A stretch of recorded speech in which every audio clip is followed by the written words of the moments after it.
Are you thinking about shopping on Joyagoo.com? It's a newer e-commerce platform that claims to help you buy directly from Chinese online stores, offering everything from clothes to accessories with worldwide shipping. Sounds convenient, but is it actually legit? The first thing I noticed was that the website was just registered in 2025.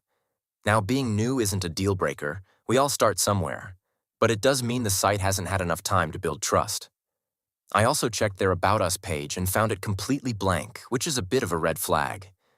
Legit businesses usually want to share who they are and what they do. They do list a company name and a physical address, which is good. But their privacy policy mentions a totally different business, a washi tape shop in France, and their contact page shows another company name based in the UK. That inconsistency is strange and can be confusing. On the positive side, they have multiple ways to contact them: phone number, live chat, Discord, and a physical address. And they have over 2,400 reviews on Trustpilot, with around 89% of them being positive. That's actually impressive.